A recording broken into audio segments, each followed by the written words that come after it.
और जब मैं का अनुभव हो गया तो मुक्त हो गए। पर जी अभी तो सुन लिया, अभी ज्ञान भी हो गया, तो ये ज्ञान काम नहीं करता। तभी तो कहा नकली ज्ञान और असली ज्ञान में अंतर होता है। नकली ज्ञान होता है पढ़ सुनकर, और असली ज्ञान होता है भजन करके अनुभव करके। हलवा का पूरा, हाँ, वो आपने कंठस्थ कर लिया, इतने ग्राम आटा होना चाहिए, इतनी बार कलाना चाहिए, वो ऐसा रंग हो जाना चाहिए, इतना घी, इतना चीनी, और सब पानी और सब पूरा, लेकिन खाया कभी नहीं। तो मतलब क्या रहा? खाना है आत्मबोध होना, और ज्ञान है आत्मा का, ये हलवा का बनाने की प्रक्रिया पूरी सीख, सुन करके बोलना, अनुभव करना, हलवा बना के खाना, यह साधना। साधना करो, साधना से तब आत्मबोध होगा। किसी गुरु का आश्रय लेकर उसके अनुसार बताई हुई साधना में चले तो आत्मबोध। आत्मा तो तुम हो। देखो ये चल रहा है, हमारी आवाज कवर कर रहा है, तो इसमें पावर बिजली का है कि नहीं? अगर करंट ना हो, दिखाई नहीं दे रहा, लग नहीं रहा, लेकिन करंट है इसमें। अगर पावर ना हो तो ये चलेगा नहीं। अगर वही पावर इसमें आवाज खींच रहा है, वही पावर हाइड्रोजन में लाइट दे रहा है, वही पावर एसी में ठंडा कर रहा है, वही पावर हीटर में गर्म कर रहा है। पावर है। जब पावर नहीं रहेगा तो इस शरीर को जला दिया जाएगा, गाड़ दिया जाएगा, फेंक दिया जाएगा। पावर है, उसी पावर का नाम शास्त्रीय शब्दों में आत्मा कहते हैं। समझ रहे हो? हाँ, तो है ना, है उसी पावर को, जिस पावर से आप हाथ जोड़ रहे हो, जिस पावर से आप बोल रहे हो, जिस पावर से आप सुन रहे हो, जिस पावर से आप देख रहे हो, उसी पावर का नाम आत्मा है। अब उस पावर का जिसको हम वर्णन कर रहे हैं वो मैं है, वो मैं ही हूं। और मैं हूं में शीशा में देखो मैं हूं तो ये लगेगा मैं हूं, बस यही भ्रम है, यही माया है। इससे हटो और फिर अंदर देखो, जो मैं है वही पावर है, वही ब्रह्म है, वही आत्मा है, वही परमात्मा है। वो है, उसके बिना सत्ता ही नहीं है। जब आदमी मर जाता है तो ढांचा तो यही रहता है ना, लेकिन जो गया वो पावर, बिजली ऑफ हो गई, पावर खत्म, बोले मर गया। पावर आ गया, अरे बोले जी गया। बिजली का पावर है। जैसे बिजली है तो प्राकृतिक पावर है, आत्मा है तो चिदानंद पावर है। उसी पावर से अनंत ब्रह्मांड, जड़ चैतन्य सब चल रहे हैं, पावर वही है। अब जैसे बिजली करणों में, करण माने समझते हो ना, ये सब करण है, करणों के प्रभाव से अनेक दिखाई देती है, नहीं दिखाई देती। अब मान लो लाल है तो लाल लाइट है, हरी तो हरी लाइट है। अब लाइट है उसका केवल एक प्रयोजन नहीं है, उसके लाखों प्रयोजन है। अगर लाख करण है तो बिजली लाख प्रकार से दिखाई देगी। मोटर में पानी खींचते हुए अलग अलग सब है ना, लेकिन बिजली तो एक ही है ना। क्यों? बिजली 10-20 प्रकार की तो होती नहीं, बिजली तो एक है, 10-20 प्रकार से उसका प्रयोग है, अलग अलग उसका प्रभाव है। वही बिजली एक जगह ठंडा कर रही, वही बिजली एक जगह गर्म कर रही, वही बिजली जीवन है, वही बिजली मरण है। नहीं है, मार देगी आपको, जला के राख कर देगी। तो बिजली तो एक है, ऐसे ही परमात्मा एक है। कहीं जन्म लीला, कहीं पालन लीला और कहीं विनाश लीला उसी एक की हो रही। जब ज्ञान हो जाता है तो जीव शांत और आनंदित हो जाता है। अभी हमें ये वाचिक ज्ञान केवल सुनने में आया, अनुभव में तब आएगा जब भजन करोगे, साधना करोगे, तब अनुभव, और जब अनुभव में आएगा तब मुक्त हो जाओगे। ये केवल बोल लेने से या सुन लेने से मुक्त नहीं हो जाता, उसका अनुभव करे तब। जैसे हमारी भूख केवल भोजन की प्रक्रिया सुन लेने से, भोजन के प्रकार सुन लेने से, भोजन का स्वाद सुन लेने से हमें स्वाद नहीं आएगा, हमारी भूख नहीं मिटेगी, हमें खाना पड़ेगा। ऐसे ही इसके श्रवण मात्र से काम नहीं चलेगा, हमको साधना करनी पड़ेगी। हमको गुरुदेव का आश्रय लेकर साधना के द्वारा ये अनुभव करना होगा। महाराज जी कितने सरल ढंग से, महाराज जी जो वेदों का सार है, एकदम ऐसे लग रहा था कि एकदम क्लियर क्लियर, ये परत ये परत ये परत। हाँ, तो अब ये जब अनुभव में आ जाएगा तब कितना अच्छा लगेगा। दुख सुख से परे, जन्म मृत्यु से परे, कोई चिंता नहीं, कोई शोक नहीं, एक परम आनंद, वही तो परमहंस स्थिति होती है। साधना की शुरुआत कहाँ से होती गुरुदेव के चरणों से। गुरु का जैसे सिर्फ आप इस विषय को जाने तो शुरुआत संत समागम से हुई ना, संत समागम से। इसकी शुरुआत संत समागम से हुई और इसकी पूर्णता भी संत समागम से ही हो जाती जब हम संतों का आश्रय ले लेते हैं। अब जैसे अगला प्रश्न हो तो इसकी प्रथम साधना क्या है, फिर इसकी द्वितीय साधना क्या है, अब मुझे इतना ऐसा अनुभव हो रहा है, अब इसके आगे क्या है, इसलिए पूरे जीवन को समर्पित करके गुरुदेव के आधार पर चला जाता है तो धीरे धीरे क्रम बाई क्रम स्थिति आने लगती है। अनुराधा गोयल जी।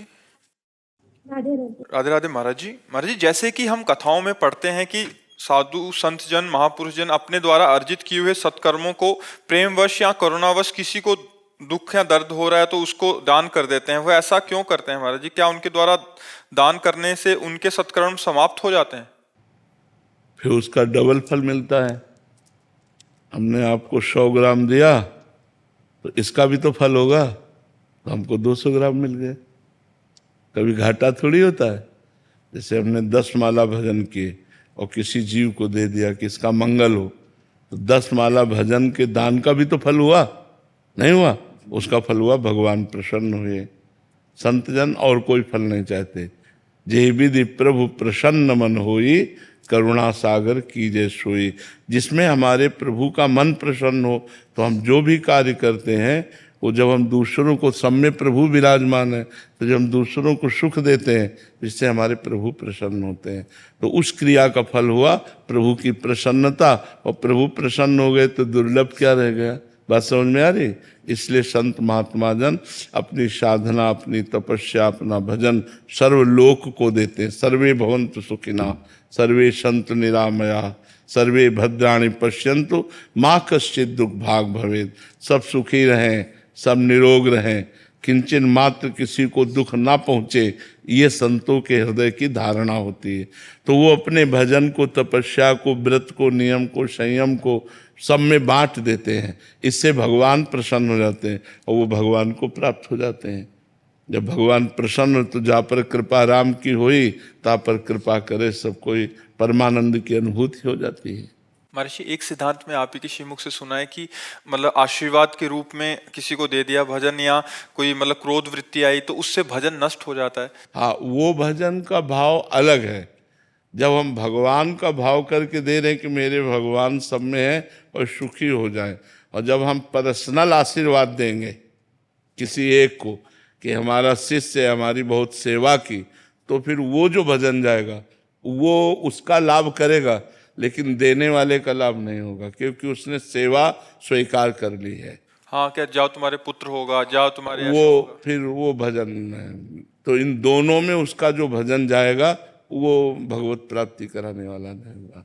आशीर्वाद और शाप, ये दोनों नहीं। तो इसमें हमारी प्रक्रिया क्या होनी चाहिए? जैसे हम किसी दूसरे को भजन दे रहे हैं अपना 10, जैसे आपने बोला भगवान सामने देखते हुए कि हमारे भगवान इस रूप में आए और उन्हीं के सुख के लिए भजन कर रहे, तो ये भगवान ये भजन आपको सुख प्रदान करे, तो उससे होता है। या अगर हम ऐसा भाव ना देख पावे तो ये जीव सुखी हो जाए और इसका फल ये हो कि भगवान प्रसन्न हो जाए, तो वो हो जाएगा। उसमें मतलब स्वार्थ बुद्धि नहीं है कि इसने हमारी बहुत सेवा की, वो आपका पर्सनल राग द्वेष हो गया, तो इसलिए उससे भगवत प्राप्ति वाली बात नहीं होगी। इसीलिए जो सिद्ध महापुरुष होते हैं वो पर्सनल न किसी को आशीर्वाद देते हैं न किसी को शाप देते हैं, वो सार्वजनिक आशीर्वाद देते हैं। सबका मंगल हो, सब सुखी हो, सब आनंदित हो, ऐसा। आशा जी कानपुर से। राधे राधे। राधे राधे महाराज जी। महाराज जी, हमारा मन हमारा मित्र है या शत्रु? क्योंकि कभी कभी ये भजन या नाम जप में सहयोग करता है अथवा करने के लिए प्रेरित करता है, तो कभी बिल्कुल भजन से विमुख कर देता है, कहता है कि आज भजन करने का बिल्कुल ही मन नहीं है। तो हम क्या और कैसे इसे? 2 विभाग मन के हैं, एक सत विभाग है, एक असत विभाग है। जब सत विभाग वाला मन सतोगुण होता है तो वो जोर पकड़ता है, भजन करो, दान करो, तीर्थयाटन करो, शास्त्र स्वाध्याय करो, चलो देव दर्शन करते हैं, सत्संग करते हैं, वैसे भागवती। और जब असत मन वाले को रजोगुण या तमोगुण का संग मिल जाता है तो वो भोग वासना, द्वेष, हिंसा, ऐसे प्रमाद, आलस्य, ऐसी स्थितियां लाता है। तो दो विभाग है मन के, सत विभाग और असत विभाग। एक ही मन की दो स्फुरणाएं हैं, तो हमें चाहिए कि उसकी असत स्फुरणाओं को नष्ट कर दें, असत प्रेरणा को ना माने। जब हम सात्विक भोजन करेंगे, शास्त्रों का स्वाध्याय करेंगे, नाम जप करेंगे, तो ये हमें विवेक जागृत हो जाएगा कि ये असत है और हम उसको नकार देंगे। जब हम मन को नकारते हैं तो वो हमें जलाता है, उस जलन को जो सह जाता है वही परमात्मा प्राप्ति के योग्य हो जाता है। इसलिए मन की असत वासनाओं को, असत स्फुरणाओं को, असत चिंतन को, असत संकल्प को हमें त्यागना होगा। धीरे धीरे हमें पहचानना होगा कि ये सत है और ये असत है। ये सत असत की पहचान विवेक से होती है और ये विवेक शास्त्र स्वाध्याय और सत्संग से प्राप्त होता है। बिन सत्संग विवेक न हुई। जहाँ विवेक हुआ तो वो सत असत की पहचान बता देगा कि ये गलत है, ये सही है।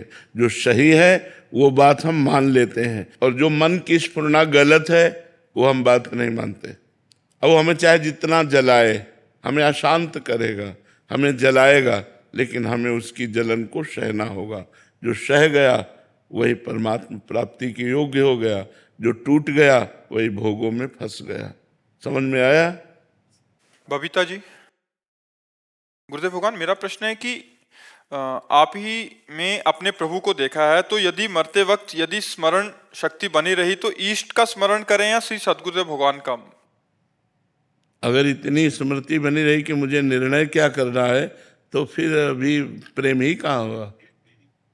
अगर हमको ये भेद बना रहा कि इष्ट और गुरुदेव अलग अलग है, तो अभी स्थिति ही क्या आई। गुरु साक्षात परब्रह्म तस्मै श्री गुरुवे नमः। जो परब्रह्म परमात्मा इष्ट है वही गुरुदेव के रूप में है। ध्यान मूलम गुरु मूर्ति, पूजा मूलम गुरु पदम, मंत्र मूलम गुरु वाक्यम, मोक्ष मूलम गुरु। जब गुरु में हमारी तदात्म भाव हो जाता है तो इष्ट का दर्शन होने लगता है। इष्ट ही गुरुदेव है, गुरुदेव ही इष्ट है, ऐसा अनुभव हो गया तो जीवन मुक्त हो गया। अब ये कि हम निर्णय करें उस समय कि गुरुदेव का चिंतन करें कि इष्ट का, मतलब दो तो मतलब द्वैत, द्वैत तो मतलब अज्ञान, अज्ञान में फिर ये चिंतन का समय ही नहीं रहेगा, मृत्यु ले जाएगी। चिंतन का समय तो गाढ़ प्रेम में होता है कि अपने गुरुदेव के चिंतन करते हुए शरीर को छोड़ा तो गुरुदेव साक्षात परब्रह्म, तो परमात्मा को प्राप्त हो गया। वही परमात्मा गुरुदेव है, कोई दूसरा थोड़ी है। मंजू जी, राधे राधे महाराज जी। महाराज जी, ऐशोराम की लाइफ जीना क्या गलत है क्या? रोग को बढ़ाना क्या सही है? रोग को, कोई रोग हो और उसके बढ़ाने वाले पदार्थ हम खाएं तो क्या अच्छा कहा जाएगा क्या? तो भव रोग हमारे ऊपर लगा हुआ है। बार बार जन्म, बार बार मरण, बार बार विपत्ति, बार बार दुख, बार बार नाना प्रकार के प्रपंच, और इसको बढ़ाने वाला है भोग विलास, ऐशो आराम विलासिता। तो गलत हुआ कि नहीं हुआ कि हम ऐशो आराम में मन लगाकर और भोगों में बढ़ रहे हैं और गंदी बातों में बढ़ रहे हैं। देखो, धीरे धीरे अपवित्रता बढ़ती जा रही है। ये भोग विलासिता ही धर्म का नाश कर रही है। जब हम अपनी पत्नी से या अपने पति से संतुष्ट होकर धर्म पूर्वक चलते हैं तो हमारा मार्ग दूसरा हो जाता है। और जब हम भोग विलासिता में चलते हैं तो हम अपने पति में संतुष्ट नहीं होते, फिर और पुरुषों में, हम अपनी पत्नी से संतुष्ट नहीं होते, फिर और स्त्रियों में, तो ये मार्ग नरक की तरफ ले जा रहा है और भवबंधन को पुष्ट करने वाला है। भोग विलासिता को भोग विलासिता मानकर ना भोगा जाए, उसे भगवान की आराधना मानकर किया जाए और भजन किया जाए तो मार्ग दूसरा हो जाएगा। जैसे कुछ संपत्ति है तो हम मंदिर बनवा देते हैं, गौशाला खुलवा देते हैं, अस्पताल बनवा देते हैं और फ्री दवाएं देते हैं। अब है तो भोग विलासिता, लेकिन वो स्वयं सादगी से रहता है, धर्म से चलता है, कोई गलत आचरण नहीं करता, तो रुपया होते हुए भी, धन होते हुए भी वो नरक वाला मार्ग नहीं पुष्ट हुआ, वो भगवान की प्राप्ति वाला मार्ग पुष्ट हुआ। और जब ऐसे रुपया बढ़ता है तो फिर शराब पीना, पर स्त्री गमन करना और चोरी करना, झूठ बोलना, हिंसा करवाना, ये सब बढ़ जाता है। ये भोग विलासिता ही तो नरक की तरफ ले जाती है, भोग विलासिता ही तो गंदे आचरणों में ले जाती है, ये भोग विलासिता ही तो दुर्गति करवा देती है। इसलिए हमें लगता है कि हम भव रोग को बढ़ाएं ना, इसको मिटाएं। जासु नाम भव भेषज हरन घोर त्रिशूल, जिन भगवान का मंगलमय नाम इस भव रोग को मिटाने वाला है, उनका नाम जप करे, पैसे का सदुपयोग किया जाए। अब वही विलासिता में एक पार्टी में गए 50,000 खर्चा करे आए, शराब पिए, 4 दोस्त और वैसे, मगर अब वो नरक का रास्ता बन गया। और एक बार गए और 50 गौओं को भोजन पवा के प्रणाम करके उनके खुरकी रज मस्तक पे, और हे भगवान ये सत्कर्म आपको समर्पित, लोक परलोक सब बन गया। तो भोग विलासिता तो हमें लगता है ठीक नहीं है। भोग विलासिता का यदि आपके पास साम्राज्य है तो दूसरों को बांटिए, दूसरों को सुख दीजिए और स्वयं ठीक से रहिए, धर्म से रहिए, तो वही भगवान की प्राप्ति का हेतु हो जाएगा। तो हमें लगता है भोग विलासिता बुद्धि को भ्रष्ट कर देती है और नरक का बिल्कुल पथ पुष्ट कर देती है। अगर हमें भोग विलासिता मिले तो हमें धर्म में लगाना चाहिए, दूसरों के कार्यों में लगाना चाहिए, अपने भोग में उचित भोगे और धर्म पूर्वक चले तो मनुष्य जीवन सार्थक है, नहीं तो बिल्कुल बेकार है। महाराज जी इसमें 2 पक्ष हैं महाराज जी। एक तो जो है उसमें अभी कूदे हुए हैं, भोग विलासिता में अंध हो चुके, उनको हमारी बातें नहीं समझ में, वो समझना भी नहीं चाहते और वो समझेंगे भी नहीं। एक है जो उनको देख के ललचा रहे हैं कि यार हमारी भी ऐसी लाइफ होती तो ठीक था। हाँ, इसीलिए तो दुर्गति ज्यादा होती है, सदगति किसी एक की होती है, सदगति किसी 1-2 की होती है, दुर्गति ज्यादा होती, क्योंकि भगवान के मार्ग में चलने में इंद्रियों को समेटना है और उन पर विजय प्राप्त करनी है, और भोगों में इंद्रियों की विलासिता है, इंद्रिय सुख है, तो तत्काल सुख के लिए मन लालायित हो जाता है।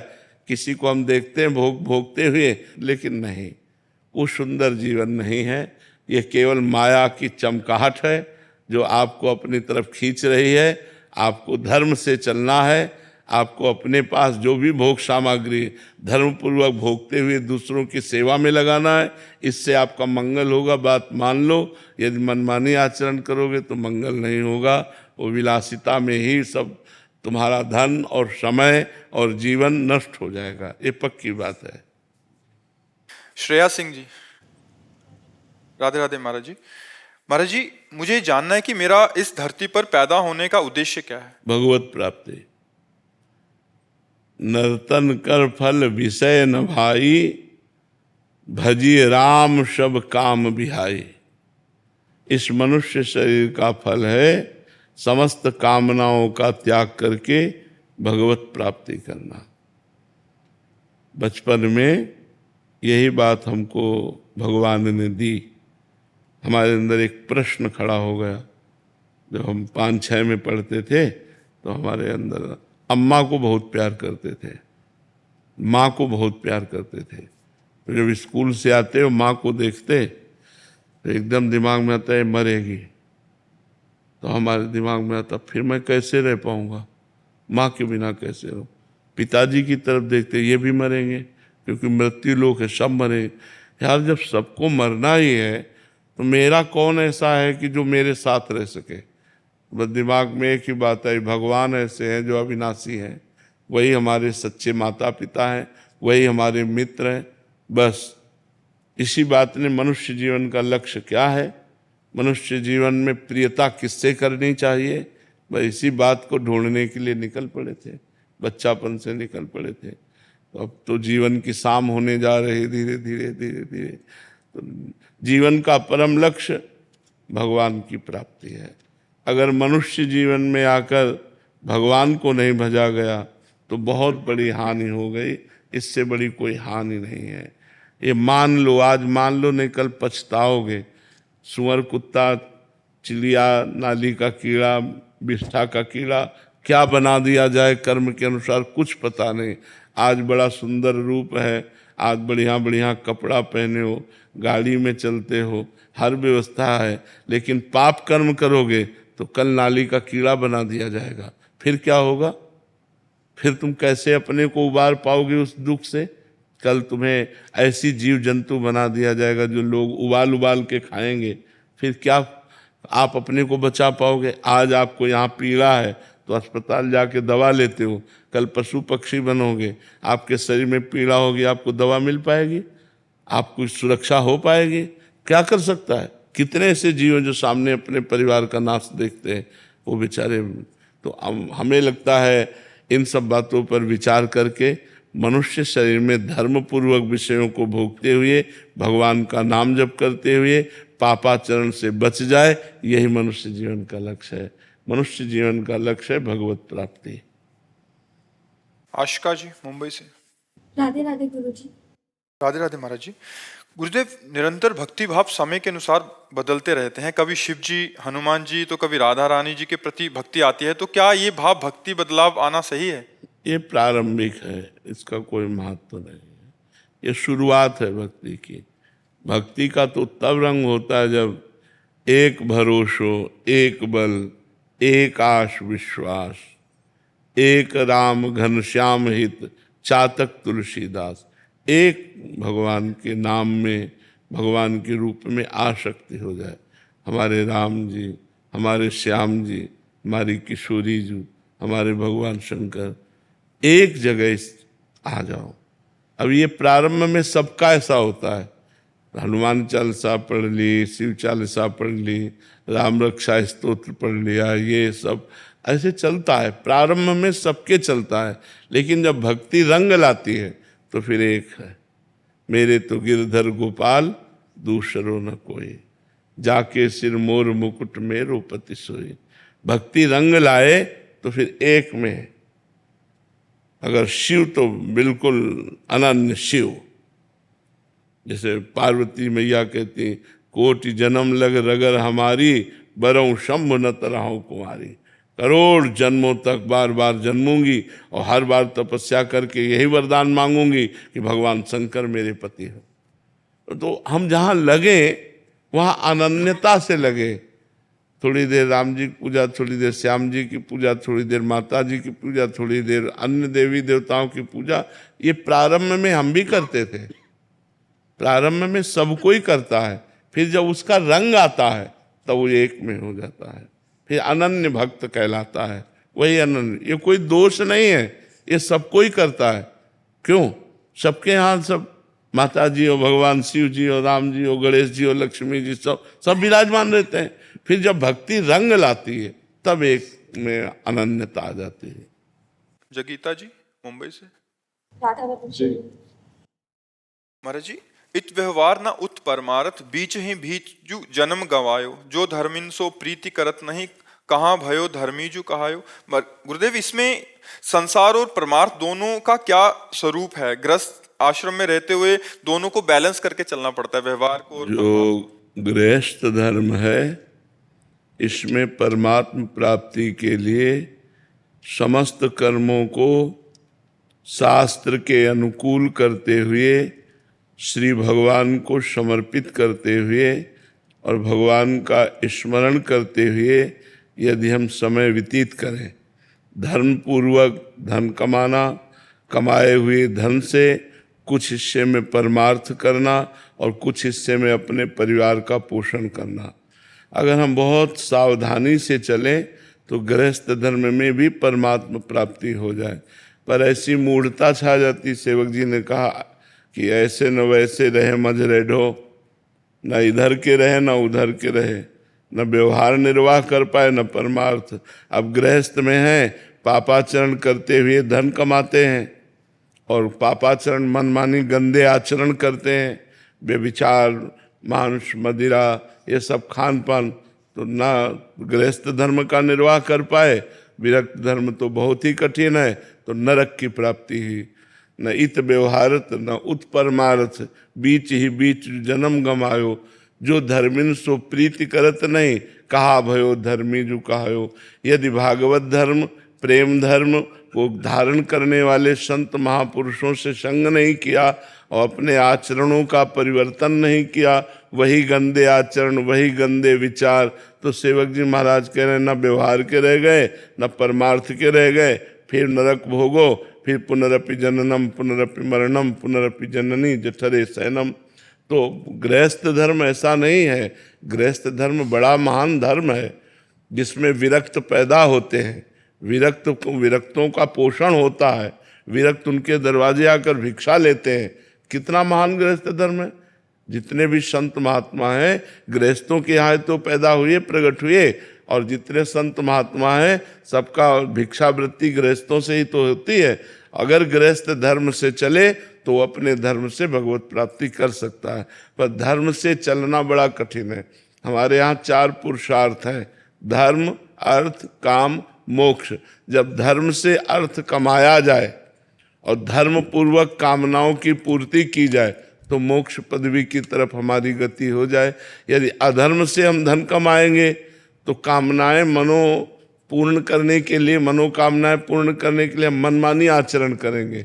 और आज सब प्रायः मनमानी आचरण करना चाहते हैं, शास्त्र के अनुसार या संतों के कथन के अनुसार नहीं चलना चाहते। इसी बात को सेवक जी कह रहे हैं कि ऐसे न वैसे, न इत परमार्थ न उत व्यवहार, न व्यवहार के रह गए न परमार्थ के रह गए। बीच ही बीच जो जन्म गंवायो, बीच ही बीच न धर्म और न मोक्ष, बीच में कामनाएं और अर्थ के पिशाच बन करके नाना प्रकार के कुकर्म किए और परिणाम स्वरूप दुर्गति को प्राप्त हुए। तो हमारा मनुष्य जन्म मिला है भगवत प्राप्ति करने के लिए। चाहे हम गृहस्थ हों चाहे विरक्त हों, दोनों अपने अपने धर्म से चले तो भगवत प्राप्ति हो जाएगी। धर्म छोड़ दें तो विरक्त बनने पर भी भगवत प्राप्ति नहीं होगी। विरक्त वेश है और विरक्त धर्म का हम आचरण न करें, भगवत भजन न करें, त्याग वैराग्य से न रहें, इंद्रियों पर विजय प्राप्त न करें तो मोक्ष थोड़ी प्राप्त होगा। ऐसे ही गृहस्थ धर्म में दोनों अपने अपने धर्म से चले तो भगवत प्राप्ति हो जाएगी। चाहे गृहस्थ हो चाहे विरक्त हो, सबको मनुष्य जन्म केवल भगवत प्राप्ति के लिए ही मिला है। साधन धाम मोक्ष कर द्वारा, पाई न जे परलोक सम्हारा। सो परत्र दुख पावई, सिर धुनि धुनि पछताए। कालहि कर्मय ईश्वरई, मिथ्या दोष लगाए। जो मनुष्य शरीर प्राप्त करके साधना करके मोक्ष प्राप्त नहीं करता, उसे बड़ा दुख भोगना पड़ेगा। सो परत्र दुख पावई, सिर धुनि धुनि पछताए। अब अन्य योनियों में जाने पर भजन तो बनेगा नहीं, केवल भोग योनियां हैं। भजन तो बन सकता है केवल मनुष्य योनि में। अब मनुष्य योनि में आकर भोगों में लग गए, भजन छूट गया, तो फिर मानता क्या रही मनुष्य जन्म की। इसलिए सेवक जी कहते हैं कि इत व्यवहार न उत परमार्थ, बीच ही बीच जन्म गमायो। विनय गोयल जी। राधे राधे महाराज जी। महाराज जी, दैनिक दिनचर्या में कई बार संशय होता है, दुविधा आती है, तो सही चेतना और मार्गदर्शन कैसे प्राप्त? अपने गुरु से अपनी दिनचर्या बनवा लेनी चाहिए। जो सांसारिक कार्य हैं उनकी दिनचर्या तो आपकी है ही कि आपको 8 बजे ऑफिस जाना है और शाम के 4 बजे वापस होना है। लेकिन जो हमारी ऑफिस जाने के पहले दिनचर्या भागवतिक होनी चाहिए, ऑफिस जाने के बाद की भागवतिक दिनचर्या होनी चाहिए, वो अपने गुरु से बनवा लेना। इतना पाठ, इतना भजन, ऐसे नियम, ऐसे धर्म, तो हमारा डाउट खत्म हो जाएगा। क्योंकि गुरु आज्ञा में डाउट नहीं होता। बिना विचारी करी शुभ जानी। अगर गुरुदेव आज्ञा कर रहे हैं आप ऐसे करो, तो उसमें विचार की गुंजाइश नहीं। अगर विचार किया तो दोष है, गुरु आज्ञा में बिना विचार करके जैसा वो बोल रहे हैं वैसा किया जाए तो परम मंगल हो जाएगा। गुरु आज्ञा और उपदेश ही हमारे हर संशयों का नाश कर देगा। तो हमारी दिनचर्या में जो डाउट है उसको गुरु आज्ञा से निकाल देना चाहिए, संशय नहीं रखना चाहिए। अगर संशय बना रहेगा तो दृढ़ विश्वास नहीं आएगा, हमारी पूर्ण श्रद्धा नहीं होगी। संशयात्मा विनश्यति, अगर ज़्यादा संशय बन जाए तो फिर विनाश की तरफ भी हमारी साधना नष्ट हो जाएगी, हमारी भावना नष्ट हो, हर बात में संशय होने लगेगा। ये मंत्र दिया, पता नहीं इसमें कल्याण होगा कि नहीं, ये नाम दिया इससे कल्याण होगा, ये बात कह रहे थे पता नहीं इसमें कल्याण होगा। तो संशयात्मा विनश्यति, संशय का नाश कर देना चाहिए, नहीं संशय हमारा नाश कर देगा। अगर व्यवहारिक पक्ष हो तो ये काम करूं या ना करूं, या इसमें संशय आए तो जब साधना करोगे तो आपकी बुद्धि इतनी पवित्र होगी। वैसे तो हमने सबसे कहा है, चाहे जितना पापी पुरुष हो, जब वो पाप करने के लिए, गलत आचरण करने के लिए संकल्प करेगा, उसी समय अंदर से एक आवाज़ आती है सत्य की, तुम गलत हो, गलत जा रहे हो। अगर उस आवाज़ को मान लो तो किसी को उपदेश की जरूरत नहीं, अंदर ही परमात्मा बैठा हुआ सद्गुरु रूप से तो सबको उपदेश करता रहता है। कोई भी आप गलत कार्य करने जा रहे होगे तो आपको पहले अंदर से सद्गुरु उपदेश करेगा, ये गलत है, फंस जाओगे, मारे जाओगे, दुर्गति होगी। लेकिन वो प्रमाद के कारण ध्यान नहीं देता और मनमानी आचरण कर लेता है। यदि आप भजन करोगे तो आप उस बात को मानोगे तो आपका गलत आचरण रुक जाएगा। प्रश्न ये है कि गुरु परंपरा से अद्वैतवाद में कि राधा रानी के बारे में भी जानते हैं, और जो जितने भी देवी उनके रूप में जब जानते हैं, उनके बारे में सोचते हैं, तो जब बात आती है कि अद्वैतवाद सारे एक है, तो हमें अच्छा लगता है। जैसे मैं कभी देवी की उपासना कर रहा हूँ, कभी राधा रानी की उपासना कर रहा हूँ, काली की उपासना, कभी जैसे नवरात्र आता है तो उसमें की पूजा करने का मन करता है। ऐसे राधा रानी के बारे में प्रारंभ में सबकी यही उपासना होती है। अभी पीछे वाले बैच में भी बताया कि प्रारंभ में कोई हनुमान चालीसा पढ़ता है, शिव चालीसा पढ़ता है, राम रक्षा स्तोत्र पढ़ता है। ये प्रारंभ में सबकी साधना सार्वभौम होती है, क्योंकि सब भगवान उसे प्रिय लगते हैं। गणेश जी भी विराजमान हैं, लक्ष्मी जी भी विराजमान, सब। पर जब उपासना का रंग आएगा तो एक में आएगा, क्योंकि एक ही बहुश्यामा, वेद कहता है एको हम बहुश्यामा, एक अहम बहुश्यामा। वो परब्रह्म परमात्मा एक ही बहुत रूपों में व्याप्त है। तो जो उपासना कर रहे हो गलत तो है नहीं, क्योंकि सब रूपों में वही व्याप्त है, गलत नहीं है। पर जब प्रेम वाली बात आएगी तब फिर एक में होता है कि हमें माता जी से प्रेम है, हमें राधा रानी से प्रेम है, हमें हनुमान जी से प्रेम है, हमें राम जी से प्रेम है। जब प्रेम आता है तो प्रेम गलियत साकरी तामे दो न समाए, उसमें दो नहीं समाते, वो एक है और वो एक में लग जाता है। तो हमें चाहिए धीरे धीरे अपने मन को समेट कर किसी एक प्रभु के नाम रूप में लगा दे, तो फिर हमारा भजन जो है वो उन्नतिशील हो जाएगा। अभी क्या है कि हमारी कामनाएं हैं, तो जब जहाँ जैसा मनाया, तभी कोई आराधना का नियम तो है नहीं, कोई आराधना के प्रति आसक्ति भी नहीं है। जब जहाँ जैसे मनाया, ये प्रारंभिक भक्ति में होता है। आगे चल करके वो जब साधक ठीक से भजन करता है तो फिर समिट जाता है। प्रारंभ में हम भी ऐसे करते थे, देवी जी को जल चढ़ाना, शंकर जी को जल चढ़ाना, हनुमान चालीसा पढ़ना, शिव चालीसा पढ़ना, राम रक्षा स्तोत्र, गजेंद्र मोक्ष, गोपाल शास्त्र नाम, विष्णु शास्त्र, ये सब एक होता है ना। तो वो धीरे धीरे धीरे धीरे जा करके वो जब पूर्णता को प्राप्त होता है तब एक होता है और एक में आसक्त हो जाता है। जैसे मीरा जी कहते हैं ना, मेरे तो गिरधर गोपाल दूसरों न कोई, ऐसे वो एक में स्थित हो जाता है। प्रारंभ वाला कोई निंदनीय नहीं है, क्योंकि एक ही परमात्मा तो बहुत रूपों में है।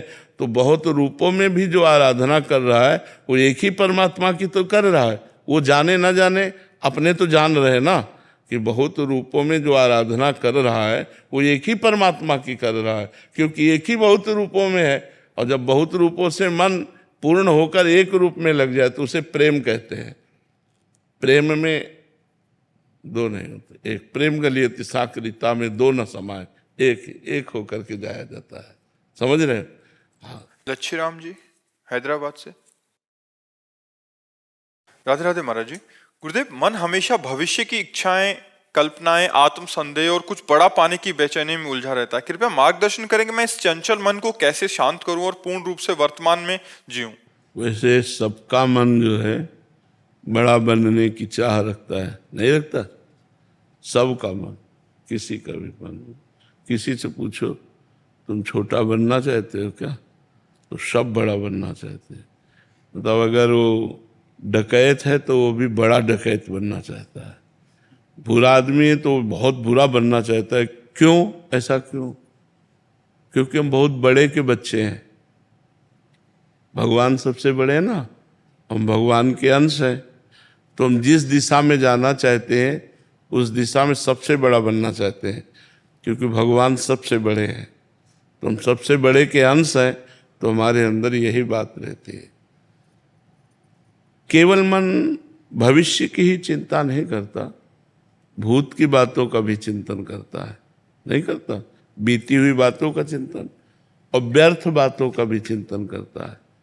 ये भूत, भविष्य और व्यर्थ, तीन बातों में ये हमको बर्बाद किए हुए है। जो वर्तमान में हमारा समय सार्थक जाना चाहिए, ये वर्तमान की चिंता नहीं करता। ये भूत भविष्य की बातों में लग करके हमारे वर्तमान को नष्ट कर देता है। हम वर्तमान को यदि संभालें तो हमारा भूत भी पवित्र हो जाएगा और भविष्य भी उज्जवल हो जाएगा। वर्तमान संभालना, हम धर्म पूर्वक कार्य कर रहे हैं और राधा राधा नाम जप कर रहे हैं, कोई पाप नहीं कर रहे। आज वर्तमान में, अभी हर समय हमारे लिए वर्तमान ही तो रहेगा ना, वर्तमान वर्तमान वर्तमान। तो वर्तमान में हम कोई पाप ना करें, वर्तमान में जो कार्य करें वो धर्म पूर्वक करें और नाम जप करें, पवित्र भोजन पावें, कोई नशा न करें, कोई बेविचार न करें, तो आप जो बड़ा बनना चाहते हो सबसे बड़े बन जाओगे। भगवान के भक्त से बढ़कर के कोई पदवी है क्या जिसके पीछे भगवान डोले? जहाँ मेरा भक्त चरण रखे वहाँ रखूँ मैं हाथ, और पीछे पीछे मैं चलूँ कभी न छाड़ूँ साथ। भगवान ऐसा कहते हैं। निरपेक्षम मुनिम शांतम निर्वैरम समदर्शनम अनुब्रजाम्यहम नित्यम पूये त्यंगुरेणु भी। जो निरपेक्ष हैं, सदैव मेरा मनन करते हैं, शांत हैं, कोई द्वंद्व उनको अशांत नहीं कर पाता, समदर्शी हैं, किसी से वैर नहीं करते, ऐसे भक्तों के पीछे पीछे मैं डोलता हूँ, उनकी चरण रज मेरे ऊपर पड़ जाए। इतना भगवान सम्मान करते हैं भक्त का। जब स्वयं भगवान करते हैं तो इससे बड़ा कौन हुआ? तो सबसे बड़ा कौन? भक्त, क्योंकि भगवान स्वयं अपने भक्त का सम्मान करते हैं। देखो अर्जुन जी ऊंचे में बैठे और भगवान नीचे बैठे। जहाँ अर्जुन जी के पैर हैं वहाँ भगवान का आसन है। सारथी का आसन कहाँ होता है? रथी के जूतों के पास, क्योंकि वो जैसे बैठा है ना तो उसके पैर की पादुका जहाँ होती वहीं सारथी को बैठ रहे। और है कौन? ध्येयम सदा परिभवग्नम अभीष्ट दोहम तीर्थास्पदम शिव विरंचनुतम शरण्यम भृत्यार्थिहम प्रणतपाल भवाब्धिपोतम वंदे महापुरुष ते चरणारविंदम। इतने बड़े महापुरुष भगवान श्री कृष्ण, जिसकी शिव ब्रह्मादि चरण वंदना करते हैं, वो अपने भक्त के चरण के पास बैठे, भक्त को ऊंचा बैठा ले। इससे बड़ा सम्मान का क्या हो सकता है कि स्वयं भगवान नीचे बैठे, अर्जुन जी ऊपर बैठे। देखो, अगर हमको वास्तविक सही में बड़ा बनना है तो हमें भजन करना पड़ेगा, हमें भगवान की लीला कथाएं सुनकर भगवान में प्रीति करनी पड़ेगी। और जब भगवान मिल जाए तो फिर बकाया क्या रह गया? सब जितना माया है ये सब भगवान की है। तो इसलिए भगवान का भजन करो और इस इच्छा को भगवान के चरणों में समर्पित कर दो।